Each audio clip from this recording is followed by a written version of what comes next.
Hello and welcome. I am so glad you're here. I'm Beth, a creator-based coach with CMH Coaching for Life. I'm here today to help you and those you love create a life you feel grounded and at home in. Think of a life where you feel peace, love for those around you, and in a flow with just enough challenge to keep you happy and creating something wonderful. Sounds like magic, but it's not. You can create that life every single day. You can have a life full of love, excitement, hope, and creation. Our mission at CMH Coaching is to flood the earth with light through compassion, mindfulness, and hope. And I'm going to ask a favor of you. If you like what you see and hear today, think of someone you know that would enjoy and benefit from this message. Our mission is to flood the world with compassion, mindfulness, and hope. Share this with them. But for now, this is time just for you. So settle into whatever you're doing and enjoy this time with the girls, where we create that one awesome, amazing, perfect life every one of us is seeking. You gotta watch your thinking. Watch your thinking. Watch your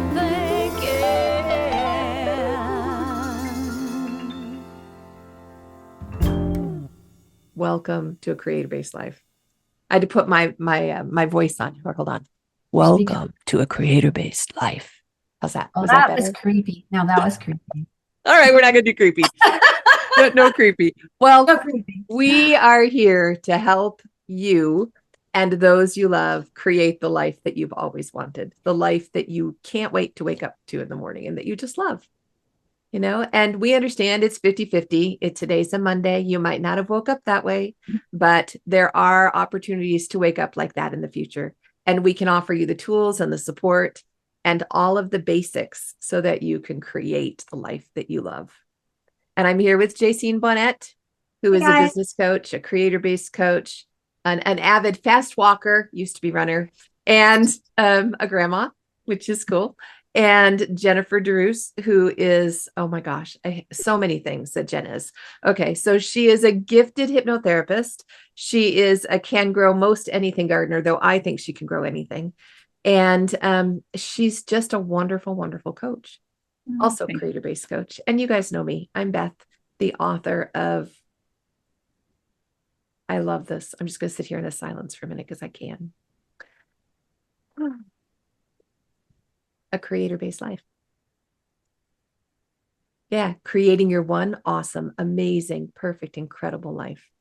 It is a great book, and it has been a real blessing for us to be able to work together. Didn't you love the pause?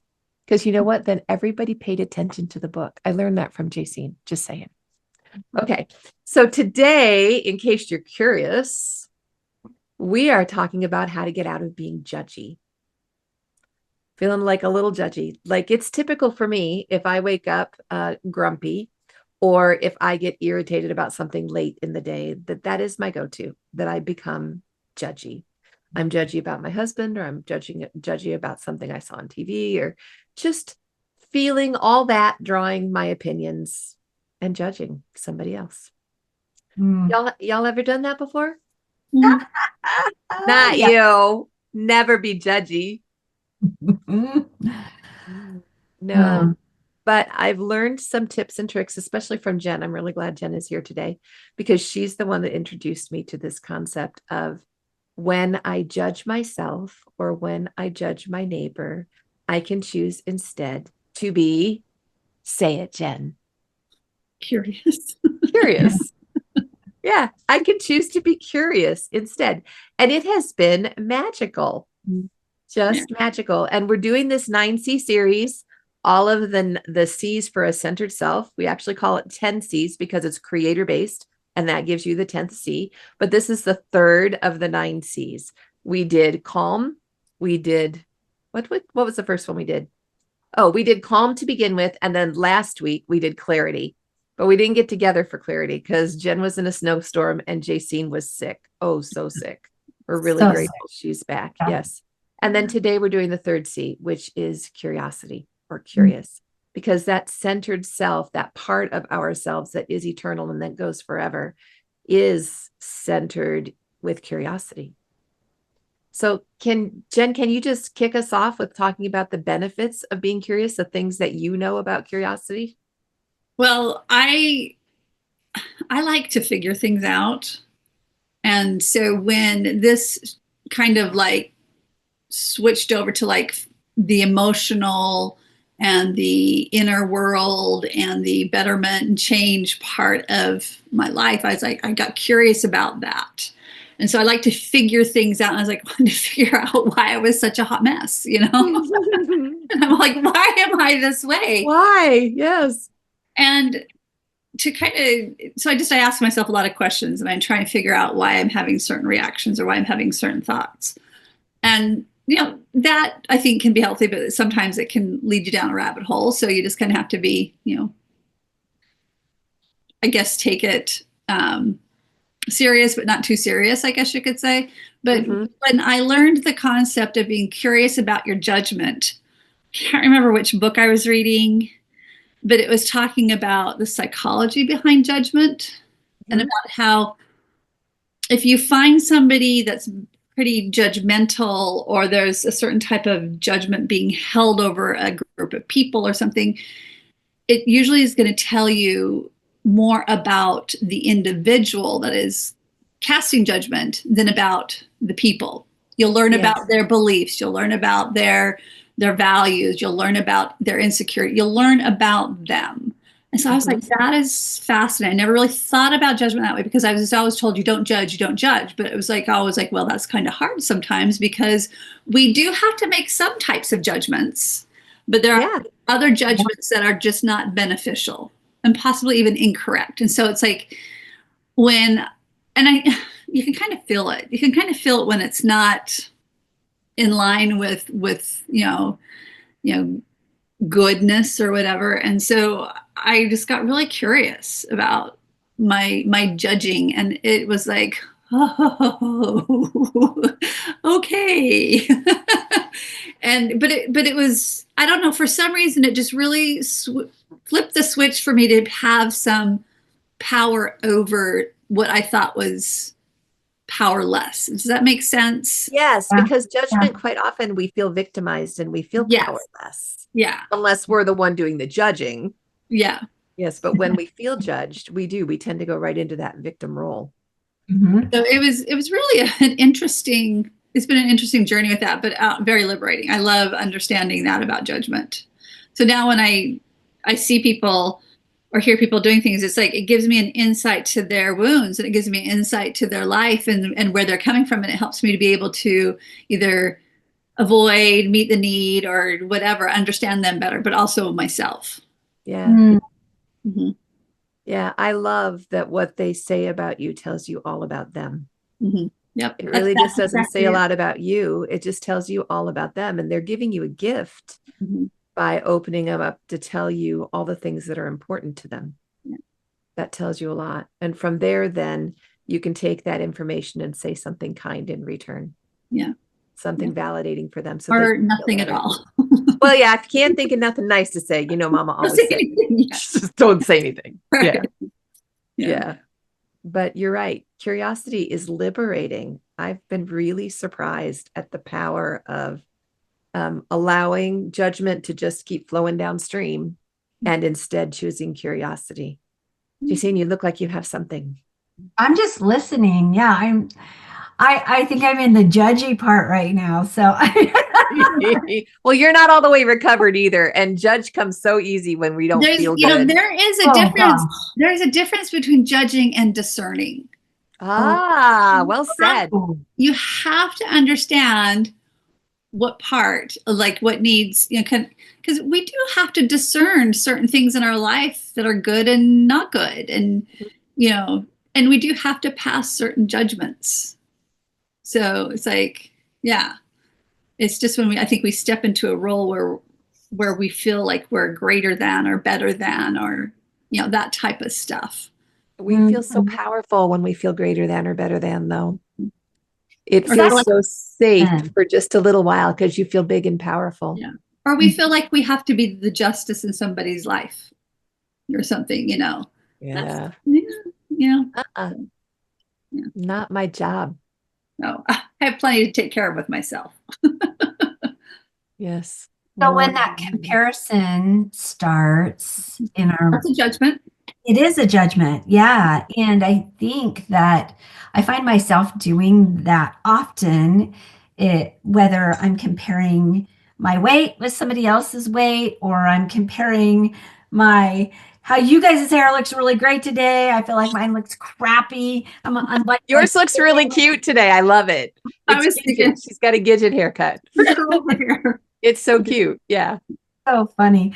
And so, but it's right, those comparisons. And as you recognize, or as I recognize that I'm doing that, stopping and getting curious, like, why do I find, like, a question I might ask myself is, why do I find it necessary to make those comparisons right now? What is it that's going on in either my thoughts or my personal life that's making me feel like I have to compare? Like, what? And What's all that about? yeah, and is it serving what is it serving a purpose, or is it like causing further further problems, further thought problems? What are some good questions to ask in those cases? Another good question to ask in those is, I just keep asking why, and then when something comes up, I just keep asking why.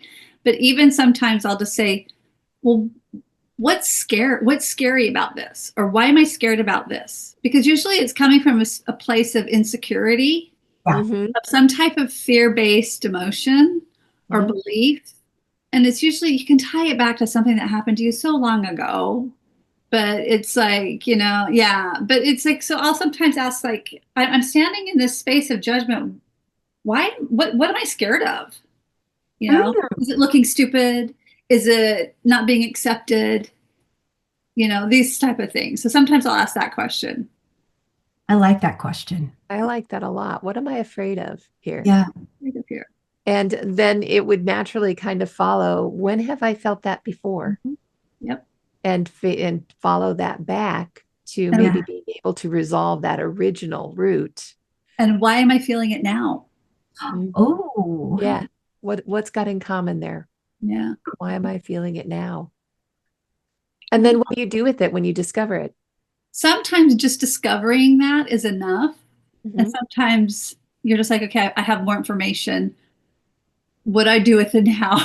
Take it to my therapist, or I'll take it to, like, the journal, or take it to the Lord. Just, you've got a lot of options you can do with it. Yeah, to the journal and to the Lord make a really big difference. And it might just be, you have to sit with it. You just have to say, okay, this is something that is part of my personality, part of who I am. How do I resolve it if it is something that needs to be resolved?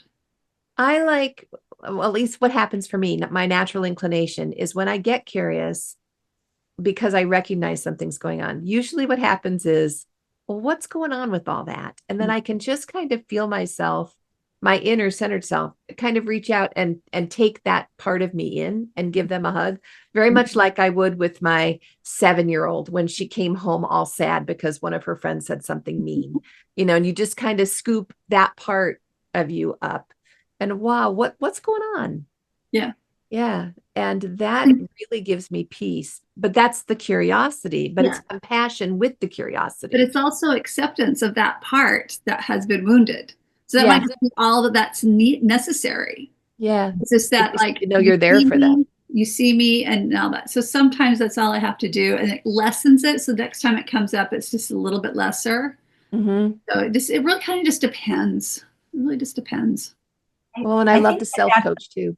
Yeah, I think it's a really an incredible skill to acquire, is being able to self-coach and being able to do that. But you guys, if you're not there yet, find a friend that can point it out. well, that can keep asking you those questions and tell them what you're looking for, because boy, I can convince myself of all kinds of different things, and that I'm justified or whatever. But having a friend that can also bring you back and maybe ask a different question, you can have those aha moments in those times. I was just remembering a time when I was in my 40s and I was going out for another pageant for the Mrs. Oregon pageant. And Nice. I had a friend that said, "Why are you doing this?" And I'm like, "Well, I just want to show my kids that, when you're in your 40s, it's not all over and you can still keep achieving things and you can do this and do that." And then she said, "Well, why is that important?"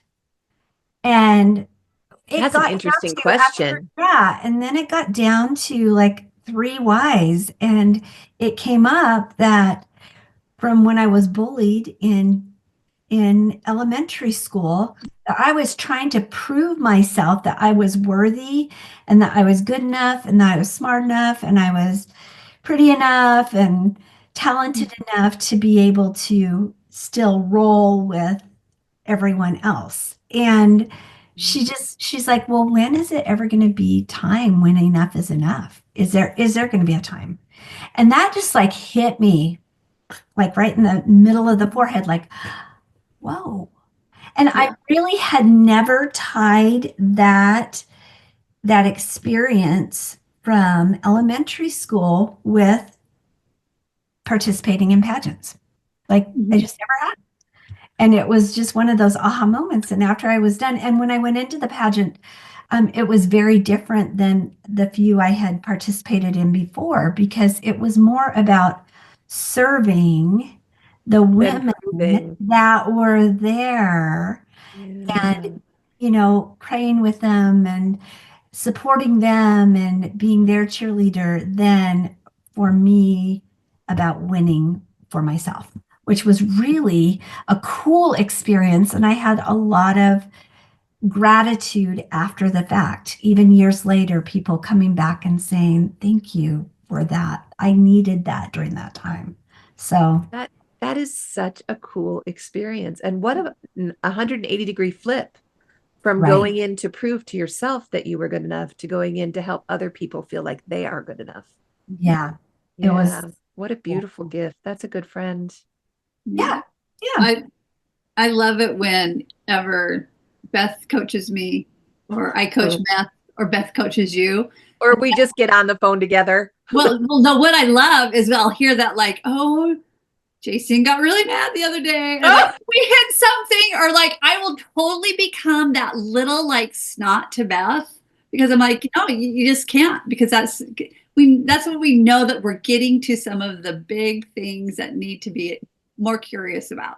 When you hit the fireball and I Oh, start yeah. to explode, we're And the like, yeah. sun, I love it. I And just she gets so excited. And I'm like, that's not fair.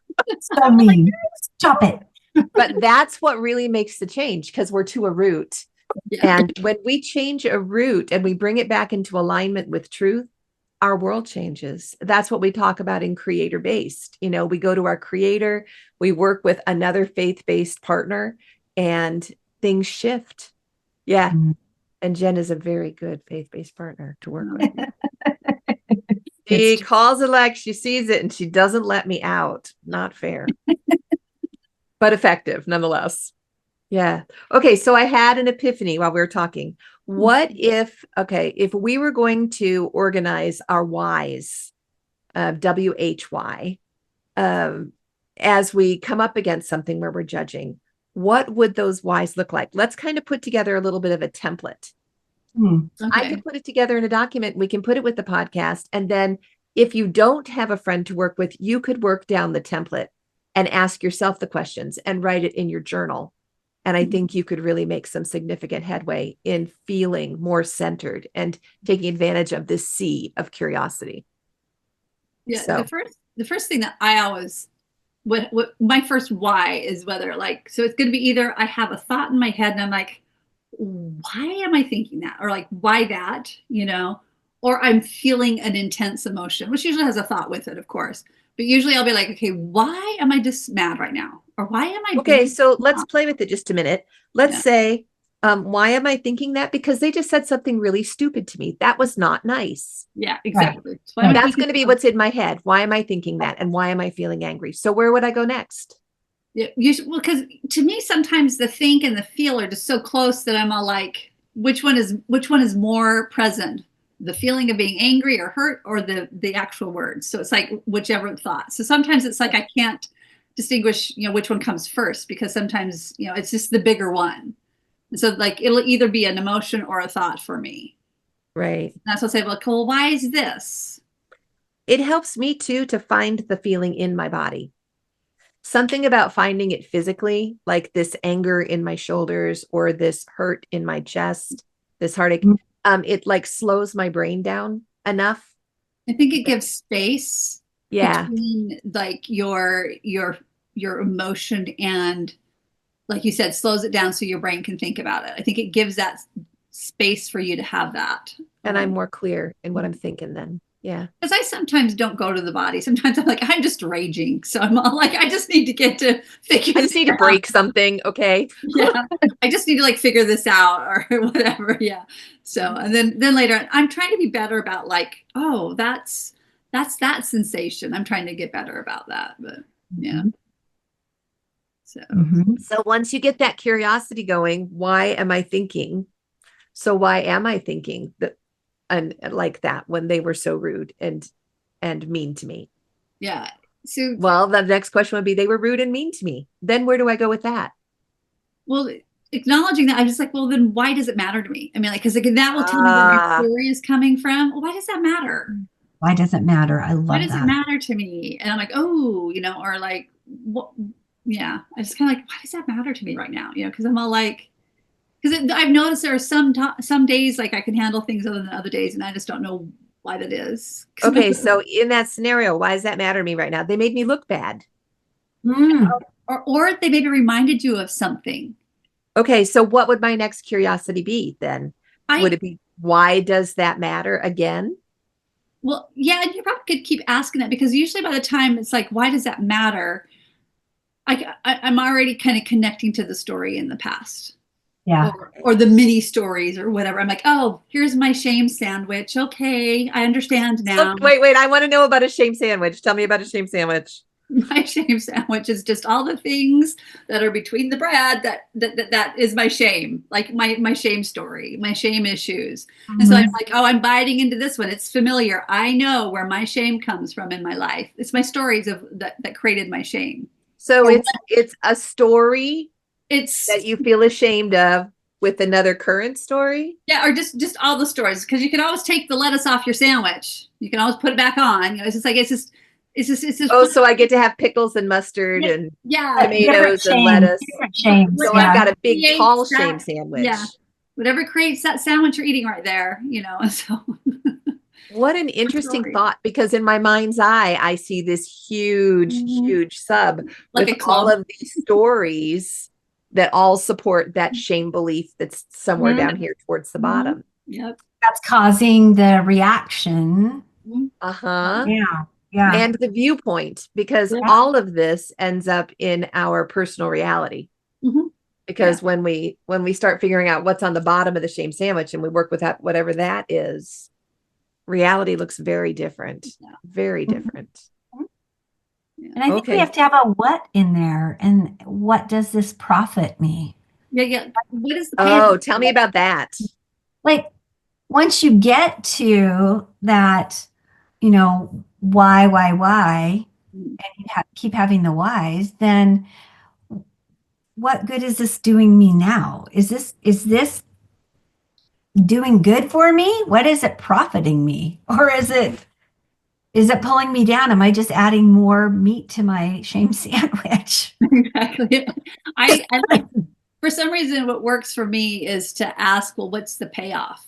What's the payoff? I like that. I'm holding on to this. What's my payoff? Right. And I'm like, well, it's not a good payoff. Then why am I holding on to it? And sometimes I'm like, because I just want my sandwich. That's right. Because I just want my sandwich. Because I just want to be mad. Because I just want to feel like the victim. This is a very familiar place. Yeah. I know what to do here, so I want to be here. And it's okay. It's okay, because you've at least you now have experience of acknowledging and understanding.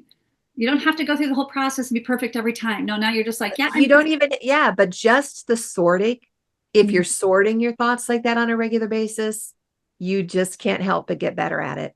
Yeah. And pretty soon something comes up and you say, oh, I recognize that. I did this. Let's try that again. Yeah. And now, like you begin to create tools for yourself. And now it's just a grilled cheese instead of a club. You know, it's like, thinking, what was the Popeye Blimpie burgers Yeah. that were so huge? Yeah, right. Yeah, the gigantic Blimpie burger, 14-layer sub. Mhm. Yeah, if you get it down to a grilled cheese, that's pretty impressive. Exactly. Yeah. Grilled cheese tastes good. Okay, so this is what I've got for the template then. I've got the curiosity or of the why template. What's going on here? Look at it with compassionate curiosity. Why am I thinking or feeling that? So feel free to interject. Discern the thought, perhaps the feeling in the body, because that will help you slow down a bit. And then follow it down 3 times, the 3 whys, where you're connecting to your mini stories or your shame sandwich or your root story. Or even to where you went, Beth, with like, maybe it just is because the wound, inner child part, whatever you need to, however you want to say it, just needs to be seen and loved. Yeah, maybe she's just mad about And stuff because she needs attention. Yeah. And so that may all be that you need at that moment. So it's like, that is something that sometimes I don't go down 3 times. Sometimes I'm just like, because I want that cookie. I'm like, okay, you know. Okay, then let's close your eyes and imagine you're having your cookie. Let's meet the need of that child. Yeah. Yeah. Well, and then Jacine's, what does this profit me? And what good is it doing me now? And yours, what's my payoff? Mm-hmm. And then the idea, do I just need attention? Am I hangry? Do I need tired? Yep. Yeah. Yep. Never get too hungry, what was it? I can remember being told that before. Too tired or too hungry. Too tired or too hungry. Yeah, don't have conversations when. Yeah. But just understand that even just by starting and stepping back and asking is so huge. If that's the only place that you get, that is huge. That's amazing skill. That is pat yourself on your back material right there. You paused and you looked at it instead of launching right into the old pattern, whatever it was. Yeah. Yeah. Yeah. That is huge, huge. So pat yourself on the back, girls. I did this. It's a good thing. It's curiosity. Yeah. So we've talked about clarity and about being calm and about being curious. Wish I could tell you what we're going to talk about next week. What do you think would be better? Confidence or courage? I think courage before confidence. Courage before confidence it is. Okay. So next week, we're going to, and it'll play right in. We're going to talk about courage in being curious and being calm and being clear. I really, we didn't get to have a long discussion about clarity last week, but I would love to hear your views at some point in the future on how you bring yourself to clarity.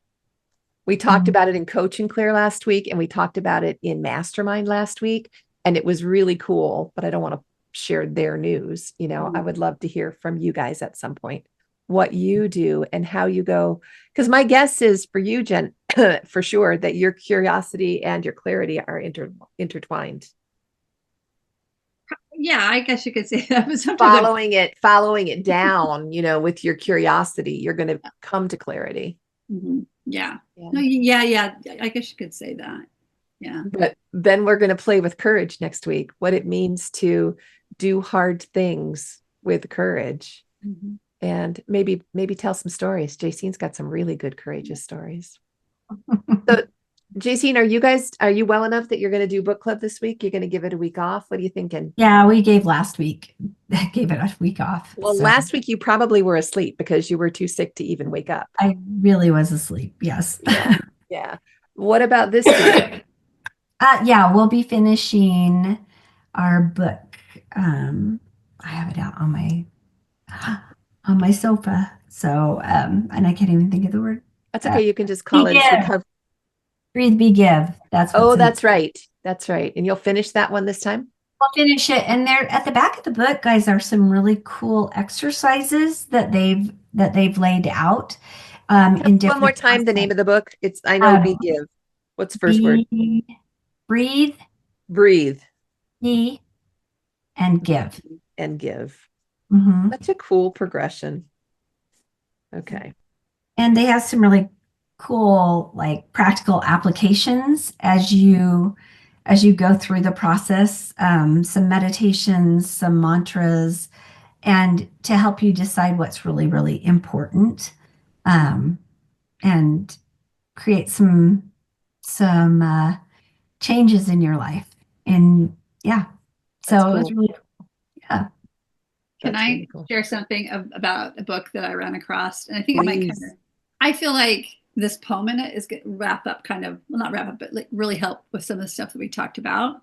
Mhm. And it's called Made of Rivers by Emery Hall. I cannot get enough of this book. It's all poetry. Okay. Oh, Oh, I love poetry. And Emery Hall is a writer, creative, and mother. After experiencing tragic loss at a very young age, she turned to writing as a pathway to understand her grief and later pursue a successful career in photography. And so in her book Made of Rivers, I want to read you her short poem called The Photosynthesis of Healing.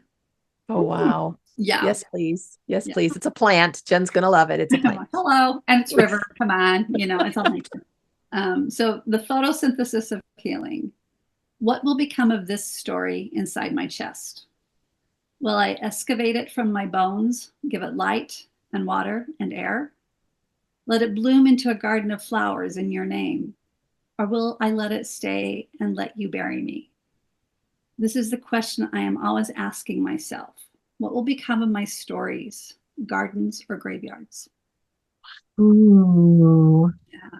That is powerful. Isn't that amazing? What will become of my story, gardens or graveyards? And her imagery is just beautiful. What will become of my stories? Yes. Yes. And word artist.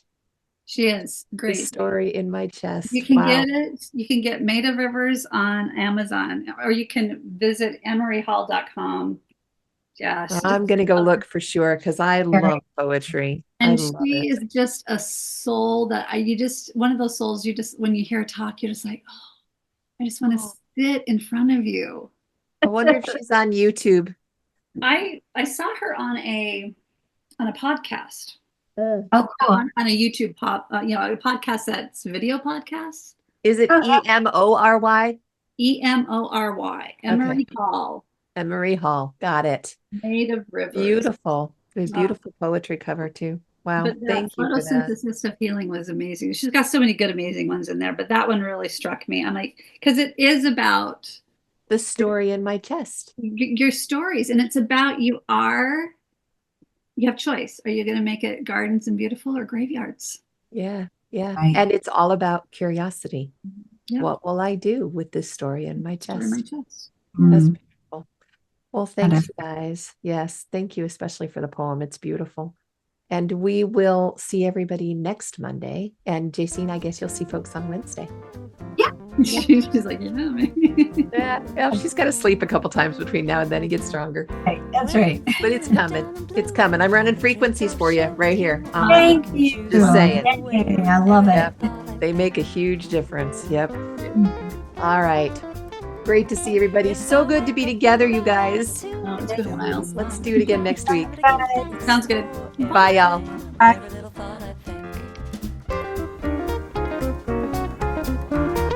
I can choose to be happy, choose to be free, moment by moment. It's all up to me, 'cause what I think about, I bring about. That's the way it is, and there is no doubt. Day by day, I pave the way with every little thought I think. Hey, thanks for joining us today in A Creator-Based Life.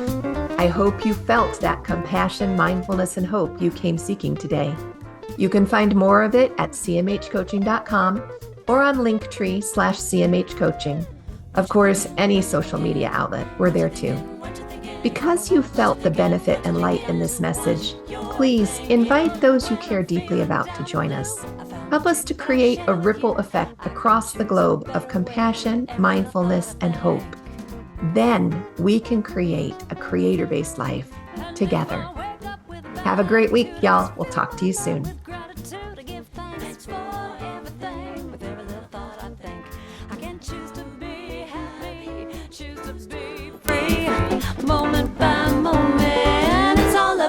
me. 'Cause what I think about, I bring about. That's the way it is, and there is no doubt. Day by day I pave the way with every little thought I think. Day by day I pave the way